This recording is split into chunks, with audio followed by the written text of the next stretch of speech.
So I think we're going to make a start, colleagues. Lovely to see everyone who's in the room in person here at the Royal College of Physicians of Edinburgh, and also welcome to everybody who's joining online.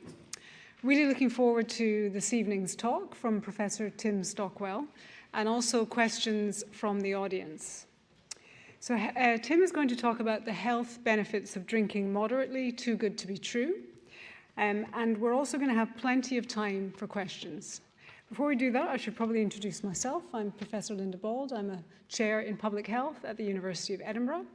And Tim and I have met in the past, not only here, but in Victoria, British Columbia, where he worked for many years and my parents emigrated too. So we've got a personal as well as a work connection.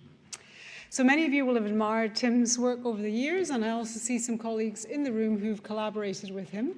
And I'm sure we're going to learn a lot this evening. In particular, thanks, of course, to SHAAP. You can see some of the slides they were presenting as we were running through the beginning of the session. I'm really delighted that some colleagues from there are with us today. And then finally, I think some of you are taking part tomorrow or joining us for the RCPE event on both drugs and alcohol. So we're really looking forward to that, and we'll maybe say more about that at the end.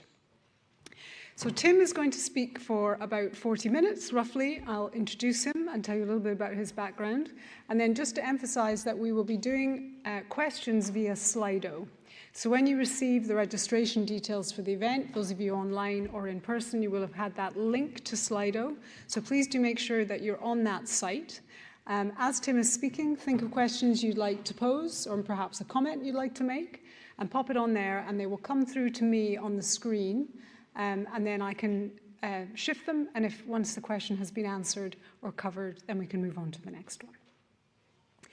So Professor Stockwell has held the position of Director of the Canadian Institute for Substance Misuse Research, formerly the Centre for Addictions Research of British Columbia, since its inception in 2004 until 2020. He's also been a professor in the Department of Psychology at the University of Victoria since 2004. And you will know he's been prolific in his research, published over 400 research papers, book chapters and monographs, plus several books on prevention and treatment issues. And again, as you'll know, several of Tim's papers have specifically questioned the widely held belief that alcohol in moderation has cardiac benefits. And I know the industry has often pushed back on much of the excellent work that Tim and his team have done, and it may be that he touches on some of those things as well. So I'll hand over now to Tim, but please do join me in welcoming him.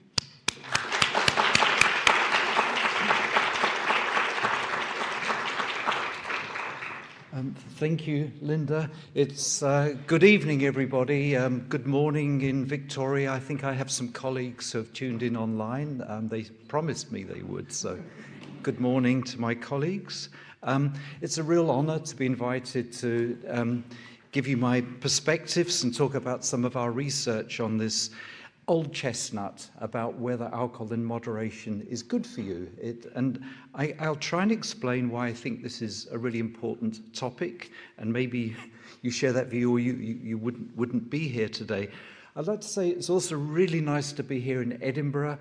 I actually started my little career in alcohol research here in Edinburgh. I was an MRC, Medical Research Council scholar at the University of Edinburgh with Norman Kreitman's MRC units for epidemiological studies and psychiatry 48 years ago, and I decided I'd focus on alcohol.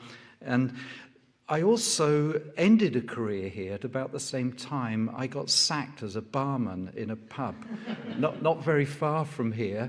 And I think I learned my lesson, because it's actually the third time I lost a job as a waiter or a barman. And this isn't about revenge, what I'm talking today. But anyway, it's very nice to be here in Victoria and to talk on this topic.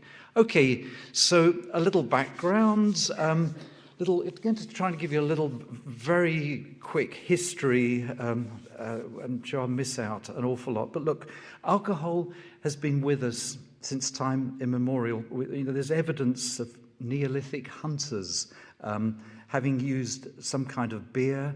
There's evidence of brewing in ancient Syria, about 7,000 BC.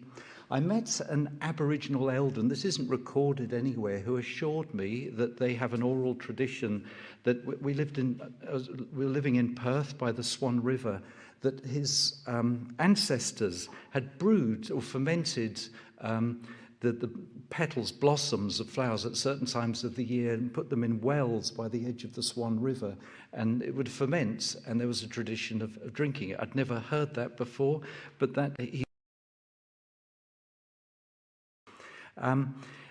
more recently, of course, that used to be that alcohol was used. You can make alcohol from almost any fruit, seed. It's with a little trial and error, it's fairly straightforward. But you're restricted without modern industrial processes to the harvest time.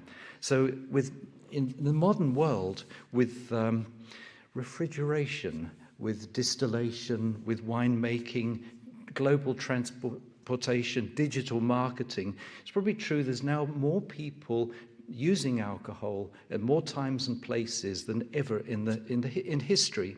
But it's a vexed problem people have wrestled with about the benefits and harms of drinking. So I'll just show you this little quote. I apologize, this may be a bit trite, you may have heard this before, but Eubulus, a Greek philosopher from about 400 BC, he may have produced some of the first drinking guidelines. Maybe the Neolithic hunters also had guidelines, I don't know, but this is kind of nice, that 3 bowls do I mix for the temperate, 1 to health, which are they empty first, 2nd to love and pleasure, the 3rd to sleep.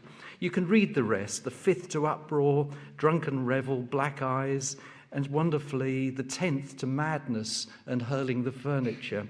So this is an ancient problem, and this is the question I really want to focus on. And here's this wise statement, which many of you probably think perhaps it is true today. It is hard to say whether wine does good to more people than it harms. Medical opinion is very divided.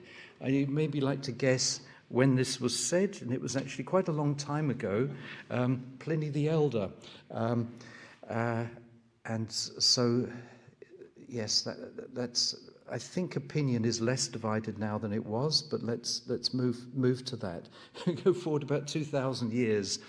I'm sure a lot of you have heard of this. The idea of the French paradox, and a famous 60 Minutes American documentary program that aired in 1991.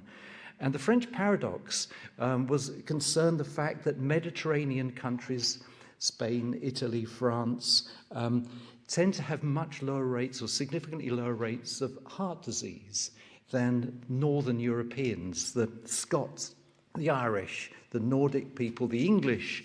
We all have higher rates of coronary heart disease than the Mediterranean.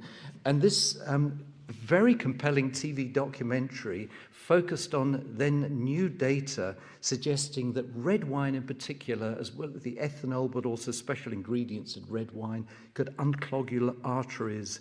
And it was the idea was that the French and Italians had lots of health risk behaviors but low rates of heart disease, and it was because of the red wine. And in the following year after this documentary aired, sales of red wine went up 43% in the US, and there was an accompanying increase in overall consumption as well. I think I'll skip this just sort of data showing that Northern Europeans and the United States have lower rates of heart disease for issues other than hypertension and blood pressure. Quickly moving forward another few years, by 2000, I think it's safe to say, and my experience was there was a broad scientific consensus that moderate drinking was good for health, especially in relation to heart disease, type 2 diabetes, and some kinds of a stroke, ischemic stroke. And the evidence for this was captured, illustrated, embodied in the famous J-shaped curve, which I'm going to focus on, which describes the fall with moderate drinking and rise with heavier drinking of mortality risk with increasing alcohol use compared with abstainers. So that's the vexed question, who is an abstainer? What does that mean? And plausible mechanisms were shown, for example, in laboratory alcohol administration studies, for example, suggesting that small doses of alcohol would were good for producing good cholesterol and reducing bad cholesterol. Here's the J-shaped curve, and I apologize for those who, I kind of assumed that since COVID we're all epidemiologists and we all understand these things, but I'll try and explain this curve because it's kind of important for what goes on. It's about these measures of risk. So here's an abstainer, somebody who drinks nothing, it thought, and their risk, everyone's compared with them, so their risk is put at 1. If you have a lower risk, because these are people drinking 5 grams, 10 grams, this is about 3 or 4 units of alcohol here and lower amounts there and increasingly high amounts. So at about 5 grams per day, the risk of all-cause mortality, the deaths from all cause, it's the nadir, it's the lowest point, and it was estimated in this systematic review and meta-analysis of 35 studies, Di Castelnuovo, 2006, that was the most protection. So the relative risk of about 0.83, it means it's about 17% less risk of premature death than an abstainer. And then that would be the break-even point. So, I mentioned possible causal mechanisms. So here's an example of evidence that in the laboratory, this is drinking about 6 units of alcohol with, say, 4 standard drinks from 1 or 2 up to there. Good effects of increasing good cholesterol.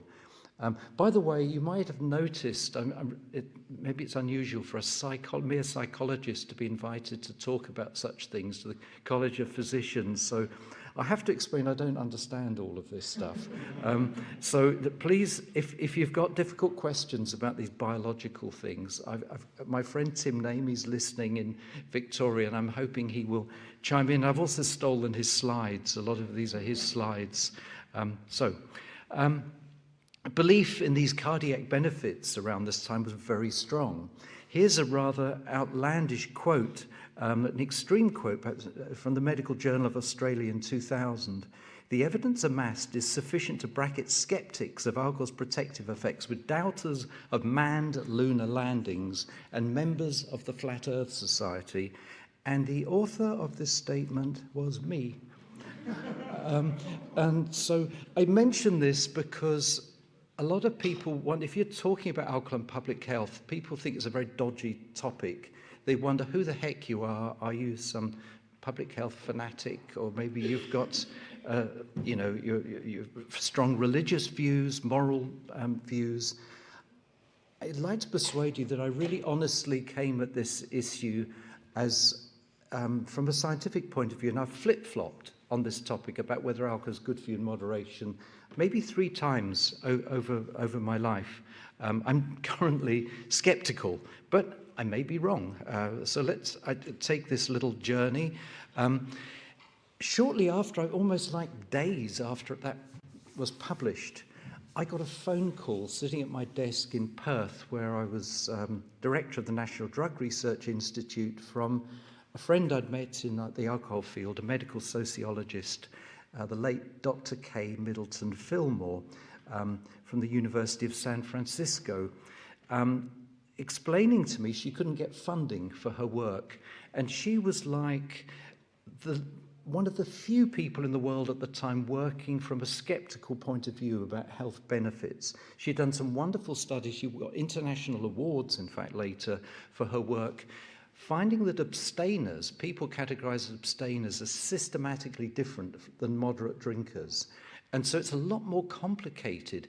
I think there was a tradition of these huge health studies of interviewing people about 100 lifestyle risk factors at one point in time, following them up for 10, 20 years and seeing how they fall off the perch, what they get ill with or how they die and what they die from. And attention to asking questions about alcohol, there might be 2 or 3 questions, not really well thought through. And so I guess as a psychologist, I've always been interested in measurement of behavior. And I hope that's one way that my group's been able to contribute. So anyway, Kay was telling me she couldn't get funding. Could I help her? And as luck turned out, we had a large research fund in Australia at the time, $115 million, from tax that had been collected on beer, and I won't go through the details. The tax had to be stopped, there was a surfeit of money, and it was put into a foundation. And I got a letter from the Prime Minister at the time inviting me to be a director of the foundation to help distribute it. And I had to be out of the room when decisions were made about these funds, but it was the first research grant to be funded, and it was to do a meta-analysis of, systematic review of all studies relating to people's drinking behaviour and risk of heart disease and risk of death from all causes. So Kay was the inspiration, and that started me out, and it's still with me. I like to think she approves of the work that I'm doing, but more likely she'd be fighting me about it, and that's tended to be how we worked. So, I'd like to introduce some fellow members of the Flat Earth Society. Jinghui Chow, Dr. Jinghui Chow is a scientist working with us at the University of Victoria. CISUR is the Canadian Institute for Substance Use Research. Jinghui's done pretty much all the analyses in papers that I've published for the last 20 years, and he's a wonderful colleague and friend. Tim Namey, I've mentioned, is the director now there, and a scientist. He's given me the slides, and he publishes and presents on this same topic. He is actually a card-carrying physician and a proper epidemiologist, not a psychologist. Tanya Secretsi, she's got a bit of psychology in her. I've worked with her for years on this topic, but she's a biostatistician and epidemiologist, and I mentioned James Clay, who's joined us recently from the UK. So guys, I hope you're all there, and one reason I'm very pleased to be here, I think I've got my colleagues' attention. They're watching over coffee, maybe, they promised they would. It's very hard for me to get their attention, so I think just coming here, they think maybe they'll sit up and pay attention. But so, just about why this issue matters, I think the whole idea that moderate drinking is good for you is kind of a dangerous one, because we haven't necessarily got a clear idea about what moderate drinking is. So why does this matter? Well, you're all familiar with drinking guidelines, and I'll try and explain how this question, how the estimates made about the extent of health benefits have a huge impact on the level that get chosen for drinking guidelines. They affect practitioners' advice to patients. So some cardiologists, some doctors will recommend moderate drinking, light drinking, perhaps of wine with meals as a preventative measure. I know it has impacts on policy making. I've been in a room, I remember once, I think it was in Whitehall, when the last UK guidelines were being developed, and I was consulted to give an opinion. And we were talking about warning labels, and I remember hearing one of the people from the government side saying, well, we can't go there because alcohol is good for you. If there's health benefits, we really can't warn people about risks.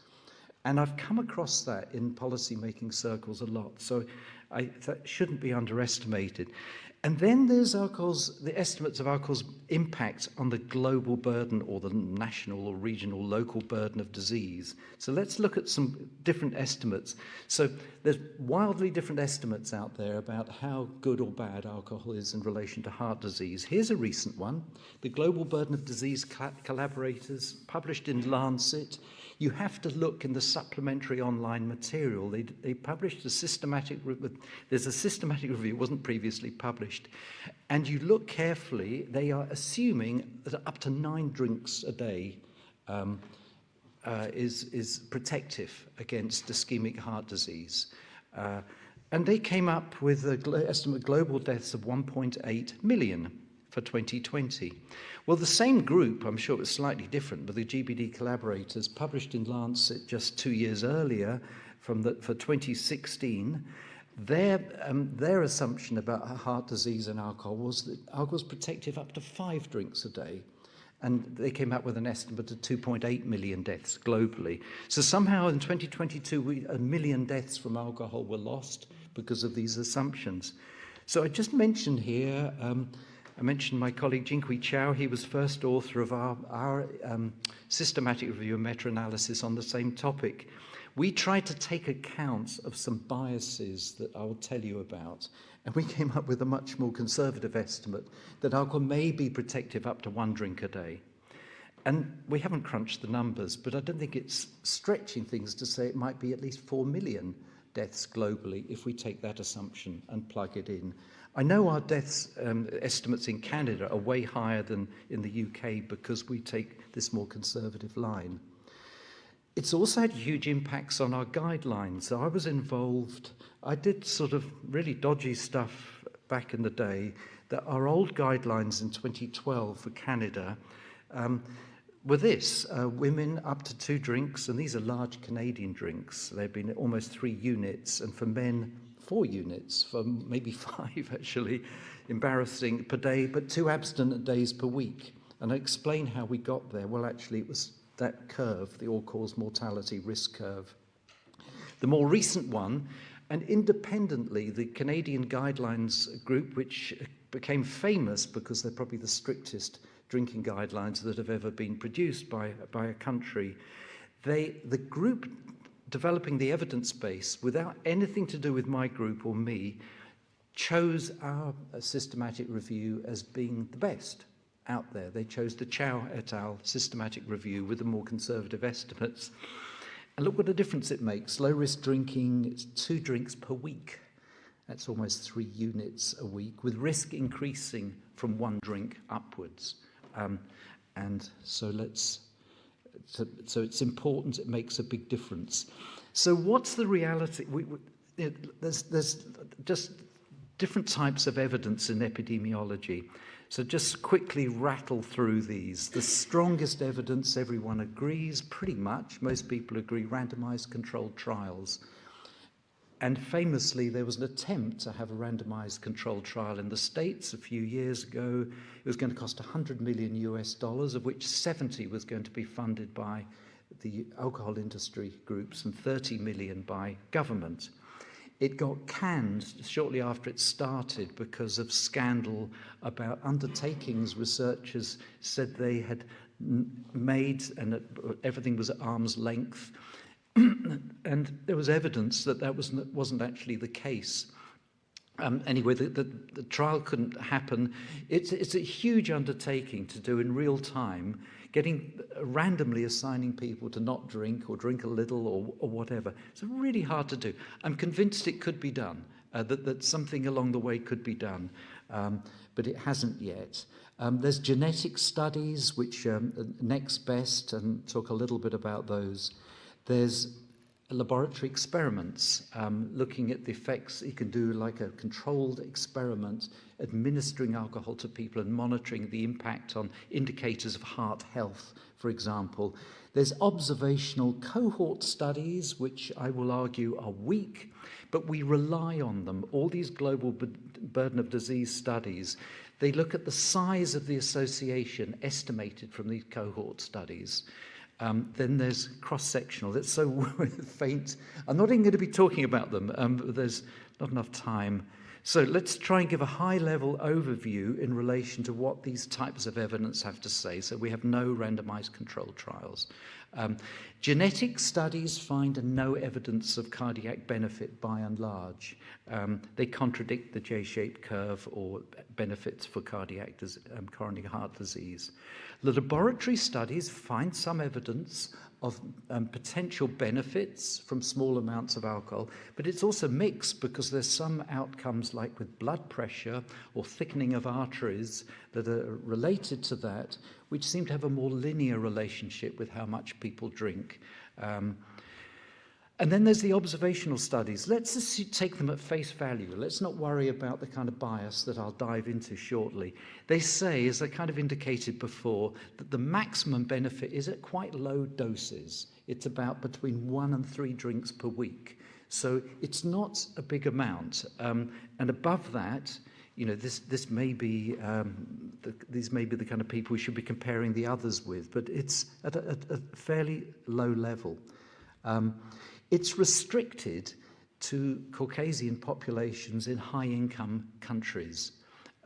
So most of the globe is not getting the benefits, and there's even been estimates. If you look at the whole world, on average, alcohol does harm. There's no benefit on average. Then there's the suggestion that there's implausible, impossible benefit, or probably they seem impossible. I mean, I guess nothing really is impossible. But the studies that suggesting moderate drinking reduce asthma, deafness, the common cold. There's a study by Jürgen Rehm, who most people would agree is the world's leading epidemiologist in this field. He'll be embarrassed if he hears I'm mentioning this, but he published about 10 years ago a study, a systematic review of all the research, finding, I think it was morbidity, males, moderate drinking had reduced risk of liver disease. Falls in the elderly, lower for moderate drinkers. And improved infant development, physical or cognitive, if mothers were drinking a little bit while pregnant. So there are all these things. So, either alcohol is a universal panacea, or there's something really dodgy going on with these J-shaped curves. So let's go into that. So I mentioned that the genetic evidence, this is just to illustrate a kind of nice study in The Lancet a few years ago, a cohort of 500,000 Chinese people looking at strokes. And it's just that the top 3 slides are just showing J-shaped curves using conventional cohort study analyses, asking people how much they drink. And then there was an analysis which used it was a genetic epidemiological analysis. And in each case, you get straight line, the J-shape vanishes. That's just illustrative. There's this genetic study called Mendelian randomization. I'm not going to try and explain. I'm not sure if I understand it, but these studies that are based on the fact that your genes are not affected by lifestyle factors or confounding. It's kind of random. Well, it's independent, our genetic makeup. And there is a gene which makes us less likely to drink. And people with that gene are less are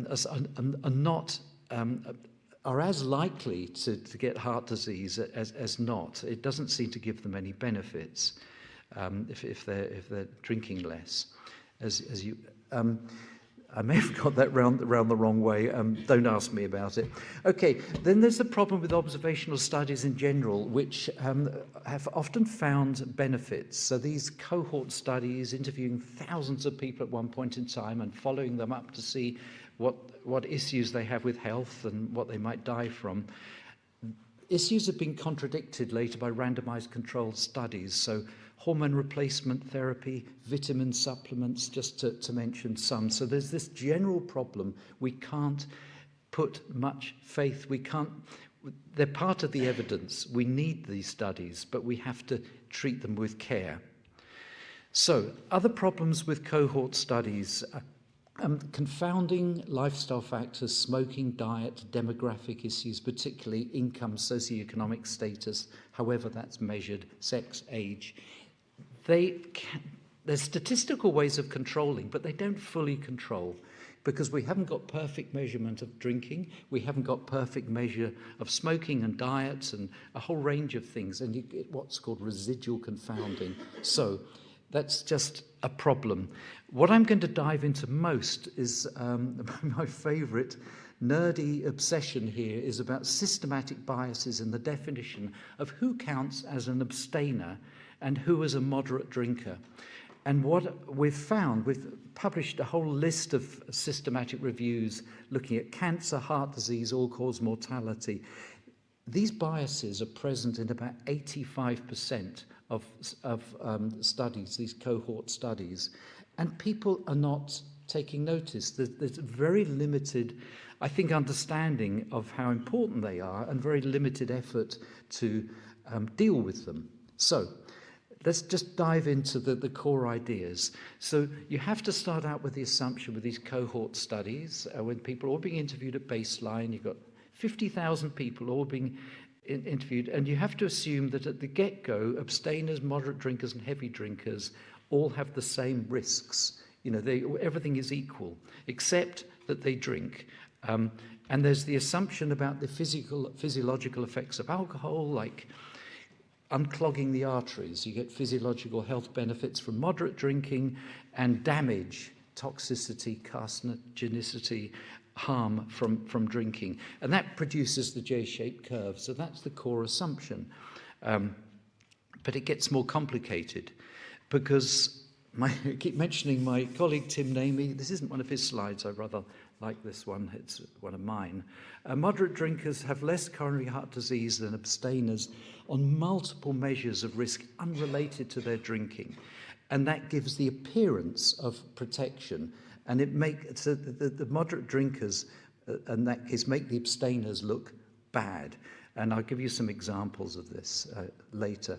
Then from the get-go, there's a series of studies done actually mainly from London, looking at young adult abstainers, comparing them with their drinking peers, finding that, late teens, early 20s, they already have lower incomes, poorer health, and more disability than drinking peers. This is before they can get any chronic disease, any heart disease, any cancer. From the get-go, they make their drinkers look good. They make their health profiles look good. So this is my colleague, the Namey study. It's a classic, and it really is worth highlighting. Here are some differences he reported back in 2005 between abstaining adults. These aren't young adults, it's just whole cross-section, comparing abstainers and moderate drinkers. The abstainers have worse teeth, or moderate drinkers have better teeth. Abstainers have less health insurance. They engage in less physical activity. They're more likely to be unemployed. This is compared with moderate drinkers, not with heavy drinkers. They're more likely to be single. They're less likely to have cholesterol screening. They have poorer mental health, less income and education, and more disability. And just there's some nice figures in his paper that just shows the extent. This is about predicting being a behaviour and how income, education, health status, physical activity, higher body mass index, I think BMI. So these factors really predict and bias, tilt the table so that these abstainers are making moderate drinkers look very healthy. Are we really dealing with this in the studies? Then this is one of Kay Fillmore's contributions, was to highlight the evidence that as people become unwell, as they become frail with advancing age, they're more likely to stop and cut down. So it's a systematic bias. So you start out with abstainers having this worse health profile, and then that discrepancy increases as time goes by. And it isn't just quitting. So people think it's just these sick quitters. People cut down as well as quit, and that's not taken account of in many studies. So this is just illustrating how people become abstainers when they become unwell, and the abstainers make the health effects. They minimize the health effects of alcohol by comparison. And then it's not enough. I mentioned these sick quitters about putting, the implication a lot of people have taken from this. If you've got a group of abstainers, let's take the former drinkers out. Let's take the ex-drinkers out of the abstainer group because they're all unhealthy people. Then we'd be fine. But another view is that only deals with part of the bias. You really need to be putting them back in, looking at how much they drank, because otherwise you're taking all these sick people out of the drinking groups, the moderate drinking groups, who are left as really robust, healthy individuals. You've weeded out the people who've become unwell, and you're comparing them with abstainers who've already got a bad start, it would appear, from a health point of view. So they should be put back in. We should look at, and that's been done in very, very few studies, but the health benefit effect appears to disappear when, or be greatly reduced when that's done. Oh, my slide didn't work. That's sad. I will have to move on. So, in summary, this was supposed to be, it's no point in showing. As time goes by, so the difference between abstainers and moderate drinkers, it starts out with the abstainers actually having worse health profiles and risk factors for heart disease, and that difference increases with advancing age. So we came up, my team, we've applied this theory in multiple times, most recently looking at all-cause mortality.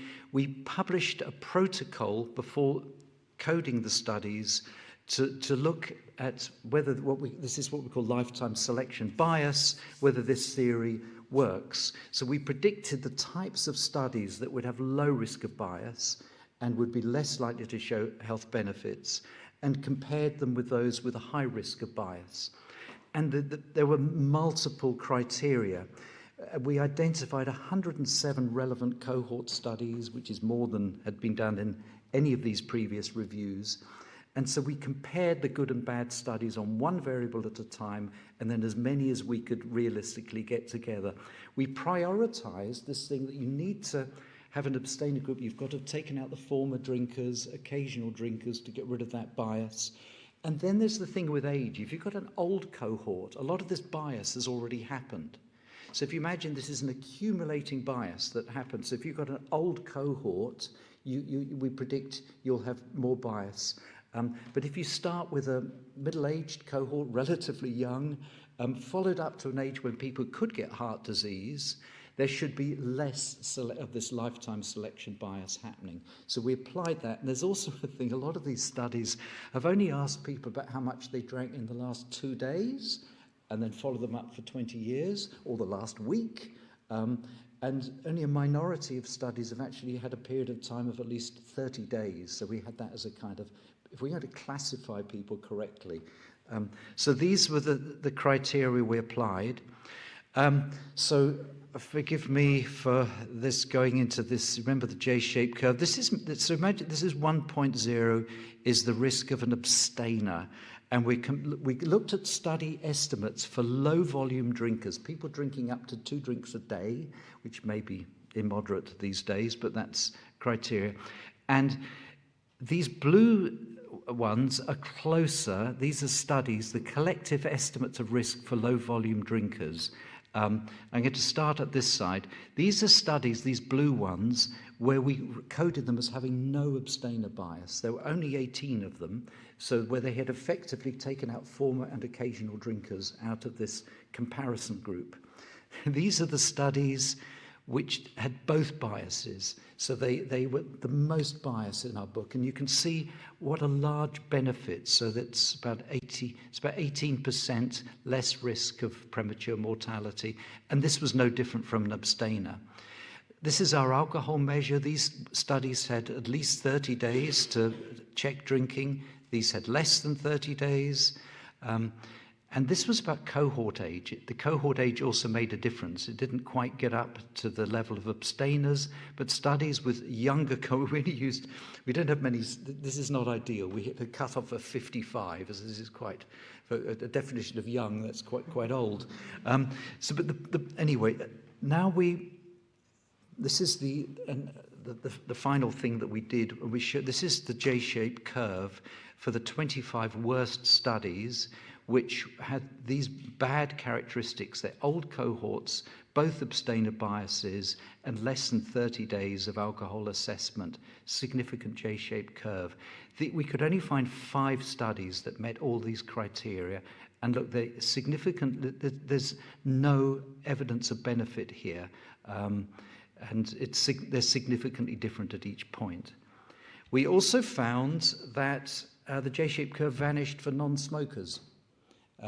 But I won't go into that in much more detail.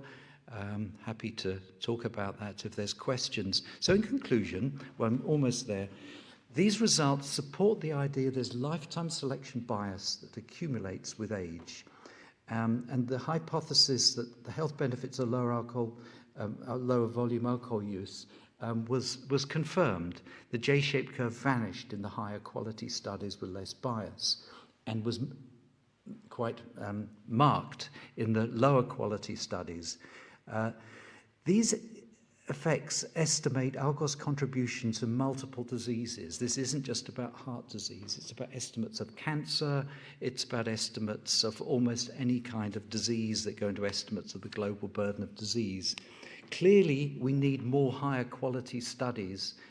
We didn't have many good studies to work with.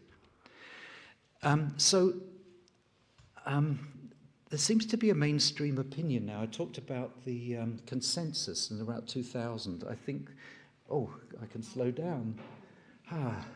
Sorry, I probably always...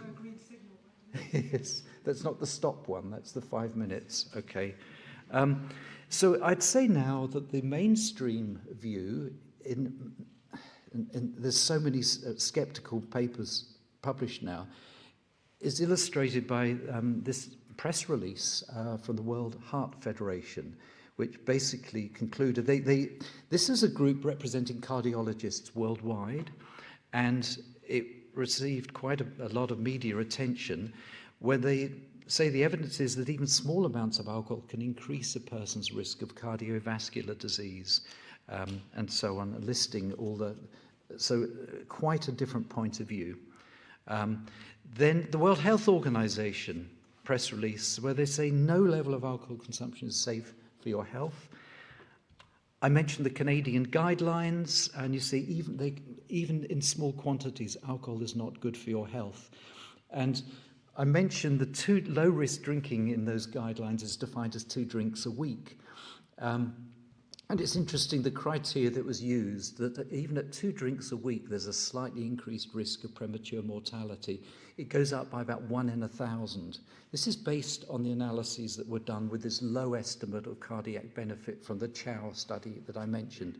And at 6 drinks a week, the risk is elevated risk of 1%. So you have, over your lifetime, there's a risk of premature mortality from alcohol is 1 in 100 times greater than for somebody who's not drinking.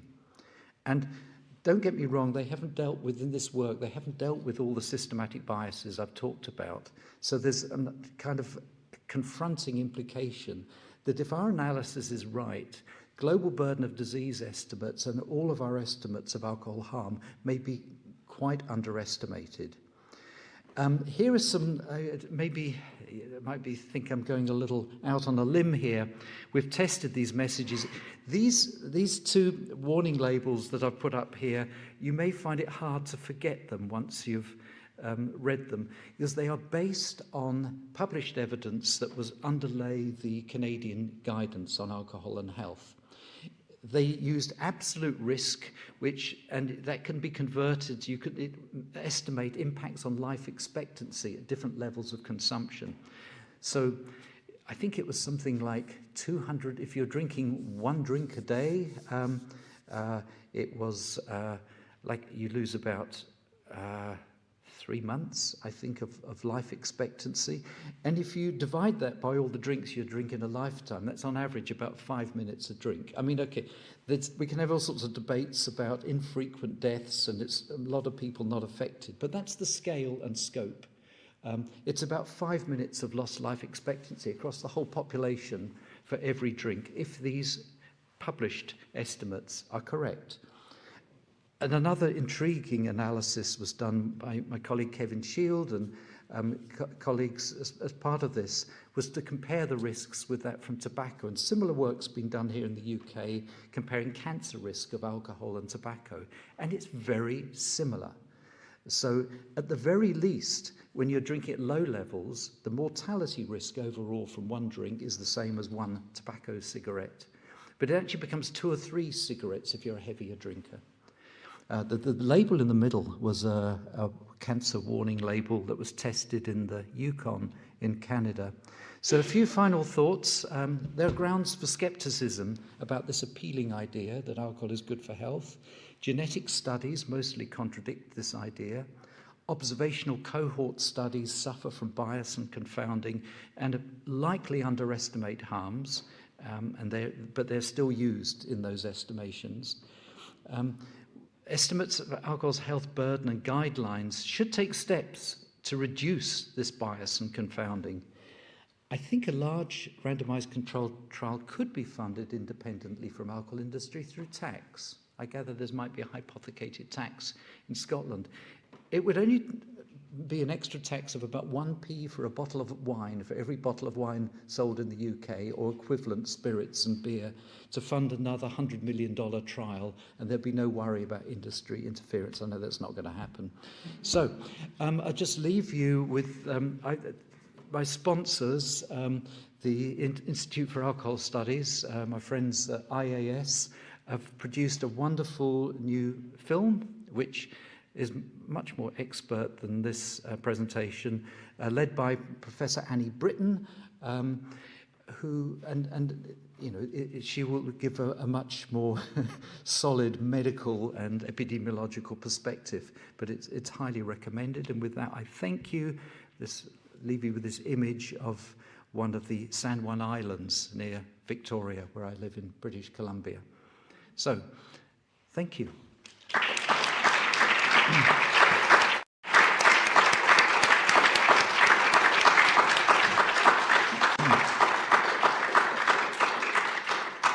Thank you, Tim. That was brilliant and gives us lots of food for thought. So we've got a number of questions that have come through online, and I will start with one of those. But while I'm doing that, do colleagues, those of you that are in the room have got a question, we've got a couple of people who have a roving mic, so just pop your hand up if you'd like to.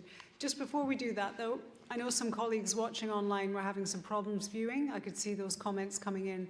I understand the recording will be available afterwards for everybody who was intending to see. I think there was a couple of issues with a couple of browsers that colleagues were using. So let's start with the really important question, Tim, which is if you're a health practitioner, as many of those watching online will be, and other clinicians in the room, what would your basic advice be to your patient based on the fact that you might have somebody who comes into clinic and says, oh, I've heard, you know, my red wine is really good for me, doctor. What would you say? I would say there's lots of other ways of reducing health risk. But if somebody's already drinking a light, moderate, you know, a light amount, that they shouldn't get too anxious. We're talking about small increases in risk.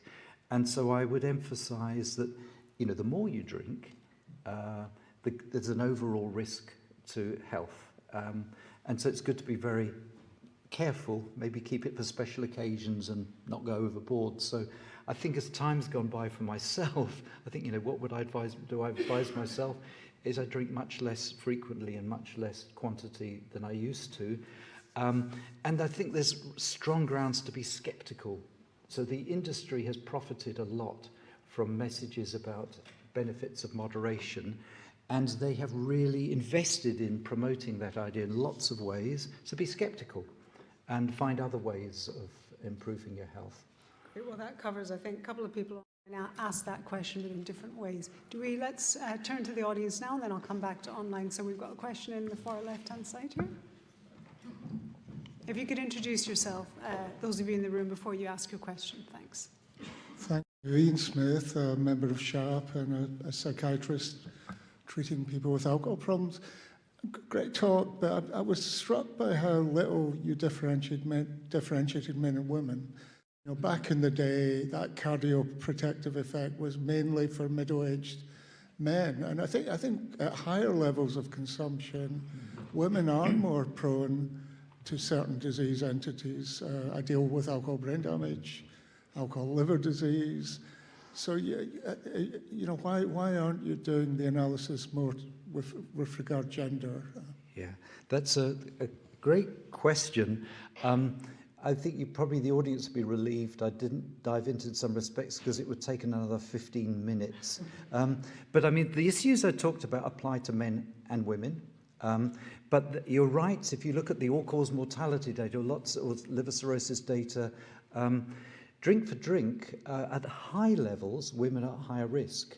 The Canadian guidelines and the Australian guidelines, like them a little earlier, elected to give the same advice for men and women, because at low levels of consumption, around about up to 2 or 3 drinks a day, the difference isn't that pronounced. There's a slight difference that women are, drink for drink, slightly higher risk. But that seems to be when you use the approaches that are currently being used for guidelines. Not when I was doing it like 12 years ago, looking at all-cause mortality, there's massive differences. And yeah, so I think there are grounds for having advice that's tailored differently for males and females. For acute drinking, because I mean but that also is about body weight and tolerance. And so I think, and people often say age is a bigger effect on risk than sex. So anyway, these days people at the low levels, but it's a very important issue at higher levels of consumption. So I'll just come back to the questions online, and I'll come back to the room. I'm going to combine two questions here. Patricia Jackson has asked about the age at which you become a moderate or heavy drinker and whether that influences outcomes. That's the first part of it. And then there's a second couple of questions about the interaction with diet. Do we fully understand that? So those are the two things. Right, the age. Age, it's a huge fundamental issue here, and I think if we're in the business of looking at trajectories of how people drink at different ages when they start, what patterns they have, we haven't done enough of that. Most of the studies I've talked about really simplify. They look at one point in time, how much people were drinking on average. What we need, and there's some nice examples out there in the literature, looked at different trajectories. So one trajectory that was identified of young adults who drink really heavily, in their early 20s, and then cut down or stop, or just cut down. And they're much higher risk. There's actually measurable increased risk of cardiovascular disease at an earlier age than people who have been moderate drinkers. The whole issue about the age at which people start drinking, I think, relates to other issues. I mean, there's evidence the earlier young people start drinking, the higher the risks that they'll be heavy drinkers and have problems with dependence or other harms. So from a preventative point of view, that is important, and delaying the age of onset. But anyway, it's very complex, very nuanced. We need more research that looks at describing all the different trajectories that people have across the life course. And the diet? Yeah, maybe there's someone else in the audience. I haven't personally looked into that. Potentially, it's, with the French paradox, the idea is that if there are benefits, you have a drink with a meal, and that's going to help you deal with fat content in food and how you metabolize it. And I don't know if that's true. We need to look at diet, because diet is a major risk factor, as is smoking, as is exercise, as is a range of things. And I guess where I've stopped is saying the attempts to look at these things in these kinds of studies are limited. So this great basket of observational cohort studies are limited in how well they can control for diet, smoking, and these other. Socioeconomic status is another huge issue that we need to understand better. So turning to the room, other questions? Who else had their hand up? So we'll go to Peter, and then we'll make sure we try and cover everybody who's got their hand. Peter. Okay, thanks. Is Peter Rice. I work with SHAAP and with IAS. In your slides, Tim, there are a couple of rather different statements. One, you quoted the WHO saying no safe level.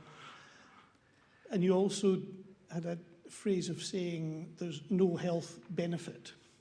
So if you compare those two statements, no safe level and no health benefit, which do you think is the most accurate? Bearing in mind what the work that you've done and what you've been explaining to us.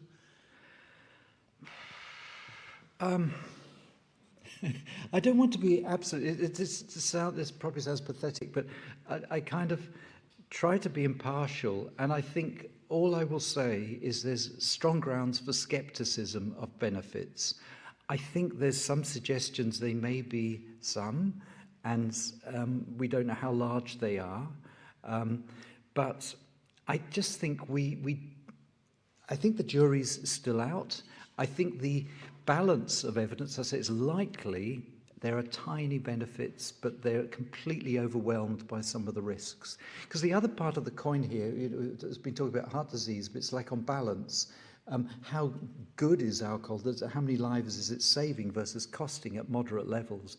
So the evidence that alcohol causes breast cancer is a risk for breast cancer, even one drink a day, has grown. It's substantial, and multiple systematic reviews say the risk starts for cancers at just one drink a day. At the same level, there's supposed to be benefits. So I'd say I'm pretty certain, if you take account of all these biases that I've been talking about, the risks outweigh any benefits. There may be tiny benefits, but I don't think they're as large as the risks.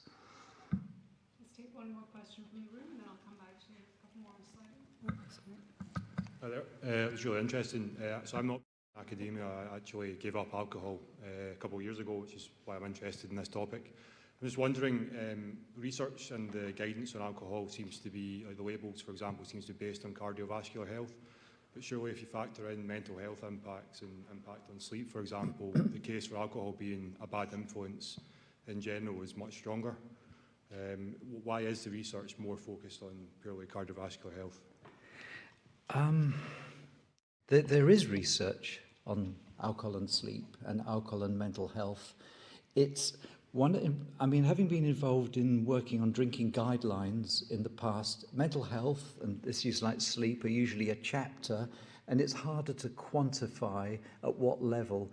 The allure of some of these studies, and I guess I've just dive down this rabbit hole, boots and all, to try and work out how the numbers and these biases affect the estimates. It's much easier to quantify risks of death from physical causes than it is to quantify the level of risk for mental health issues.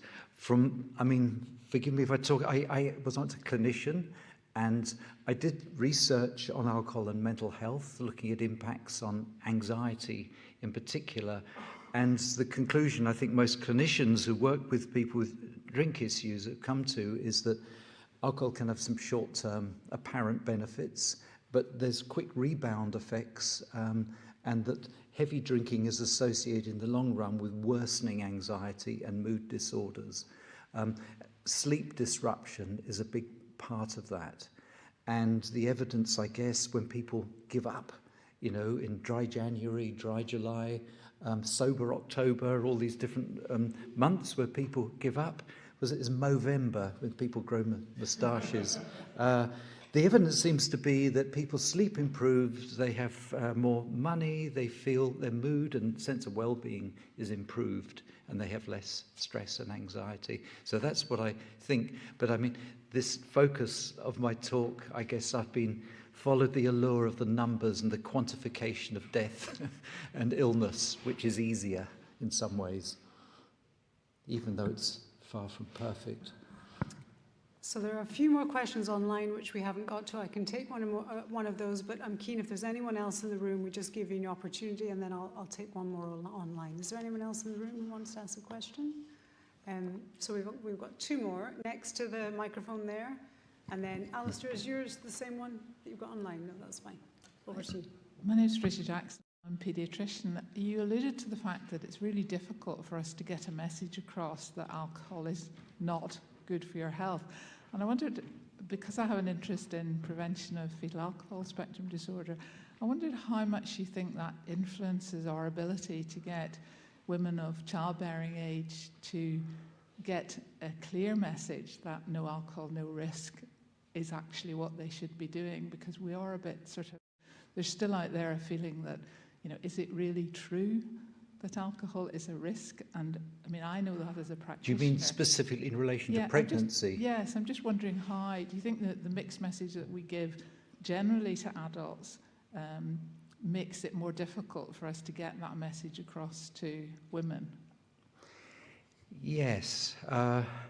Well, I mean, I feel like talking about warning labels. I mean, I find it extraordinary that, I mean, this is such a fundamental risk when someone is pregnant, the harm, we know the severe harm that can be done to the fetus from drinking. And it's probably, it's not a good idea for even light drinking. So, you know, the precautionary principle applies. And I suppose there's fuzziness about that. And there's worry about stigma, making women feel guilty that they may have harmed their baby. Is that realistic? So there's all those complexities going on. But I think we need the truth. It's extraordinary that in relation to that risk, there's lots of places that don't have warning labels about that, but there's no cancer warning either. I mean, I'd go to that. So the World Health Organization had recognized the cancer risk from alcohol 35 years ago, and well, the Republic of Ireland is about in 2 years' time will have cancer warnings as part of their new warning labels. Other than that, only South Korea mentions cancer in the whole world. And if you do surveys of people's awareness of the risks, they're probably quite high level of awareness of the risk to the fetus, even if there's fuzziness around whether it's at light drinking, and that's sometimes not so clear. But the level of awareness about the cancer risk is pathetic. It's almost like at chance levels, unless there's been special campaigns. And that's going to change, and we know that when that changes, there's support for fantastic policies like minimum unit pricing, which apparently has just been voted in, which is a wonderful thing. Yes. Well done, Scotland. But we found in our studies that when there's cancer warning labels, support for pricing policies like MUP goes up significantly. And so that can be a game changer. So while we're dealing with decision makers representing citizens who have no idea about some of these risks, it's not surprising, it's hard to get. It's been, whatever it was, a 6-year struggle to get minimum unit pricing, and all the efforts to have it continue and catch up with inflation. So, yes, clarity, and it would be a good thing in communication.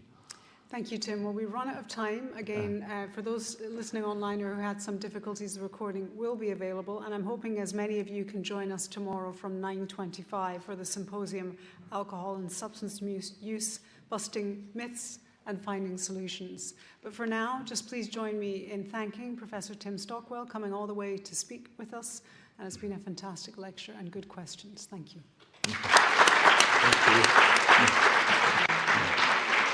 Thank you. Thank